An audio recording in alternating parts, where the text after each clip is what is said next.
جھگڑا تو 40 سال کے بعد شروع ہوا جب حضور نے توحید کی دعوت دی. تمہارے ملک میں مولوی جب تک توحید کی بات نہ کرے ایمان سے کہو کوئی لڑائی ہے؟ کوئی لڑائی نہیں ماشاءاللہ. عرس بھی چلتے رہے, قوالیاں بھی چلتی رہیں, جمعراتیں بھی چلتی رہیں, ختم شریف, ختم صغیر, ختم کبیر, جنازے کے بعد کی دعائیں, قرآن شریف, اسقاط شریف, ماشاءاللہ طویل شریف. کوئی جھگڑا ہے؟ جھگڑا تب ہوگا جب کہے گا اللہ کے سوا کوئی کچھ نہیں دے سکتا.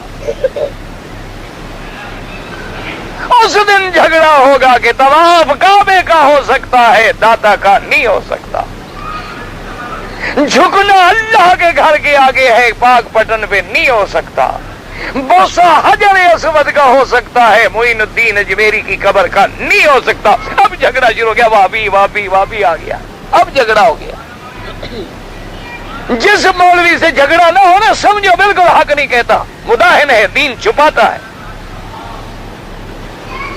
یاد رکھو علامت ہے, جس مولوی کو لوگ گالیاں دے سمجھنا یہ حق کہنے والا. اللہ کے نبی کو ایمان سے کہو, لوگوں نے پتھر برسائے کہ حلوہ کھلایا, تو یہ نبی کا عاشق کیسی ہے کہ اس کو لوگ حلوے کھلاتے ہیں؟ اگر نبی کے طریقے پہ ہے تو پھر تو پتھر کھانے پڑیں گے. اگر حضور کے راستے پہ چل رہا ہے پھر تو دندان شہید کرانے ہوں گے. اگر مدنی سرکار کے راستے پہ ہے پھر تو خون سے جوتے بھر جائیں گے. اگر حضور کے راستے پہ ہے سوکھے اوقات میں آپ آگے ہوں گے, پیچھے پتھر مارنے والے ہوں گے. یہ حلوے کی پلیٹیں نہیں ملیں گی. اگر ملے تو سمجھو کہ حضرت صاحب شیطان اخرس گنگا شیطان ہے, حق نہیں کہتا, ماحول دیکھ کے بات کرتا ہے. شیعہ زیادہ ہیں تو شہادت حسین شریف پاشا, اگر بریلوی زیادہ ہے تو معراج شریف کا قصہ بیان ہوگا, اور اگر موحد زیادہ آج اللہ کی توحید, سمجھ لو کہ یہ ابن الوقت ہے, سمجھ لو کہ یہ منافقوں کا ٹولہ ہے, یہ دین والا آدمی نہیں ہے. کہتے ہیں بڑا مرنجان مرنج انسان ہے جی, ہر محفل میں چھا جاتا ہے ماشاءاللہ. مذبذبین بین ذالک, انا للہ و انا الیہ راجعون. وہ میرے مدنی کو تو ہر محفل نے نہیں مانا, انبیاء کو تو ہر محفل نے نہیں مانا, صحابہ کو تو آج تک گالیاں ملتی ہیں اور یہ ہر محفل میں چھا جاتا ہے. کیوں؟ وجہ صاف ظاہر ہے کہ کلمہ حق نہیں کہتا, حق کے بجائے حلوہ پھنسا ہوا ہے. بس دعا کرو اللہ اس سیمنٹ سے ہمیں بچائے. یہ ایسا پلستر ہے نا, منہ کو لگ جائے نا ٹیپ اکھڑ جاتی ہے, لیکن یہ حلوہ کوئی ایسی بلا ہے, یہ نہیں اکھڑتا.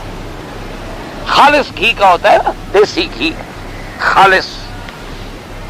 ہضم کرنا بھی ان کا دیکھا نہیں آپ, پیر مولوی فٹوں کے حساب سے بڑھتے ہیں ماشاءاللہ.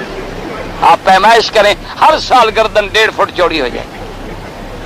کیوں؟ کام شام ہے نہیں, کماؤ تم, کھائیں ہم, موٹے نہ ہوں تو کیا ہو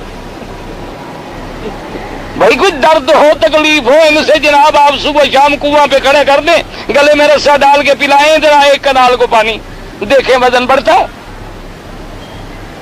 چلائیں ان کو کانٹوں پہ جیسے بلال چلے ہیں, دیکھیں وزن بڑھتا ہے.